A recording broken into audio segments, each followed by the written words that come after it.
Hey y'all, this is Bree DeLong, the author and creator of The Happier Attorney, and welcome to the last video in our series on attorney suicide and mental health.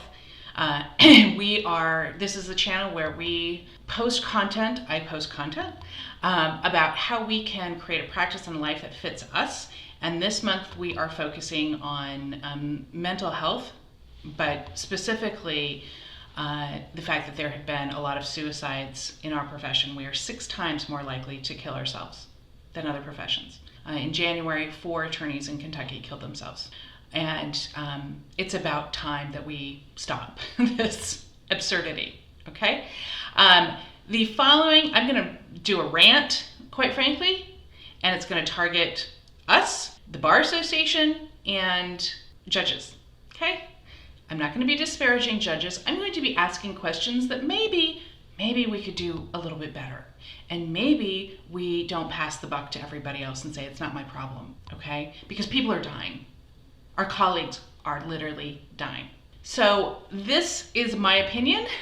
This is clearly only an opinion piece. I am not a mental health professional. And I am not trying to simplify the matter and say that the people who have committed suicide, obviously they have their own facts. Obviously they have individual issues going on, and we'll probably never know why they did what they did. What I do know is that our profession and the culture of our profession didn't help matters. Our toxic profession culture of overworking, of not being vulnerable, not showing weakness, this machismo, work till you die, competitive crap where we are nasty to each other and we don't support each other, that doesn't help anyone with mental health issues. That doesn't help anyone with emotional issues. And that we can change. And I would argue we have a duty to change it. So that's what this video is about today. And I had to laugh in frustration when I read the news article in a national publication on the 4 suicides in January in Kentucky. I had to laugh because when they interviewed someone at the bar was going to commit to form a committee and study it. We don't need a committee to study this. Ask any attorney about our culture. Ask any attorney if we support each other. We don't. We are hurting, and we ignore that. We don't need a committee for the love of all things holy. And quite frankly, that mindset of, oh, we just need a committee, we'll study it, is a total cop-out. Even if a committee is actually formed and recommendations proposed, that's a Band-Aid. That's not actually getting to the source of what is wrong with our culture as attorneys. It's not. It's total BS to make us feel like we're doing something. So the first thing that I'm going to respectfully suggest that we start changing in this culture is that we are blankety blank kind to one another. We are horrible to one another. The way we talk to each other and the way that sometimes colleagues humiliate each other is shameful, quite frankly. Absolutely shameful. And I absolutely believe that you can have an adversarial legal system and not be a complete jackass. Maybe that's just me. And I know I'm being flippant. Every single one of us knows what happens when someone is a jerk to you. Nothing happens. Nothing happens to them. The judges don't say anything. The judges don't care. Half the time it's the judges who are not being kind, which we'll get to that. It feels like crap. Words matter. Words matter. And you don't know who is hurting out there. You don't know what is going on in somebody else's life. You don't know what is going to push them over the edge. It doesn't cost you anything to be kind. It doesn't hurt your client for you to be kind. You're actually going to be a stronger person to be kind. Anybody can be an ass. It doesn't show strength when you're an ass, okay? So let's start being kind to one another. Novel concept. And even if opposing counsel is snarky or isn't, you don't have to hit reply. You don't have to engage. You don't have to attend every argument you're invited to. You don't. And that's just a race to the bottom. And you end up feeling like crap yourself. I know. I used to do it. I used to think that I was going to teach them that their behavior was inappropriate. You don't have to engage. If it's not furthering the case along, you don't have to respond to that email. You don't have to respond to snarky. Now let's talk about the judges. You all are leaders. Maybe that's not what you thought you were signing up for as a judge, but you are. You are the hall monitor. You are the teacher. You are the principal. And yes, we are all just a bunch of kids in adult bodies most of the time. So it is your responsibility. I would argue it is your responsibility. When attorneys are acting out, that's not good advocacy. That's not advocacy at all. And the judges that I have found are most respected, they don't tolerate that crap. They don't tolerate that in their courtroom. They don't tolerate that crap in pleadings. They just don't. They nip it in the bud right then and there. It serves no purpose. And maybe you don't want to be a leader. Well, then I would suggest, don't be a judge. But we need you. We need you to knock that crap off when you see it. And don't do it yourself. I have seen so many judges act so horribly from the bench. What, for your ego? We take our cues from you. We learn what is and is not acceptable behavior from you. So if you are humiliating litigants or you are humiliating attorneys, guess what? We think it's okay to do. And it's not necessary. So I'm putting the spotlight right on you, judges, whether anyone ever looks at this or not. Please lead by example, regardless of how many things are on your docket, regardless of what's going on. Please show everyone respect and a little kindness. And when you see attorneys misbehaving, call them on it. I can tell you, we all know who the attorneys are, right? A couple sidebars, all it would take. All it would take. Really, okay?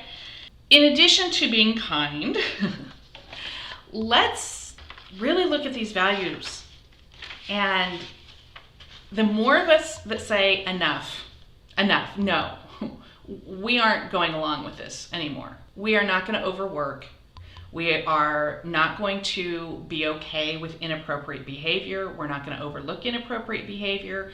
We are not going to have our entire self-worth wrapped up in being an attorney. The more of us just say, yeah, I'm not doing that, the more other people look at that and say, oh, that's okay. Oh, she's taking a month off. Maybe I could take a month off. It's okay. The more of us lead by example, the more attorneys will follow. And the more we say no to unrealistic expectations and the shoulds of being an attorney versus what we actually want and what is actually necessary as an attorney, the more people will follow. And so when, someone is glorifying busy and we don't just go, oh yeah, and we kind of instead go, that's too bad that you're working over 40 hours a week. I don't work over 40 hours a week and I still make good money. The more we start to change the culture. And again, if we could start treating each other like actual human beings and with a little bit of compassion, that would be great. Because I don't know that judges in the Bar Association are going to do it. It's up to us. We have to change the culture.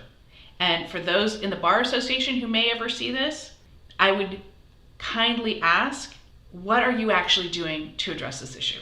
Not a Band-Aid, not a, we're gonna, form a committee or we're gonna have this, whatever, that people won't participate in because they're scared.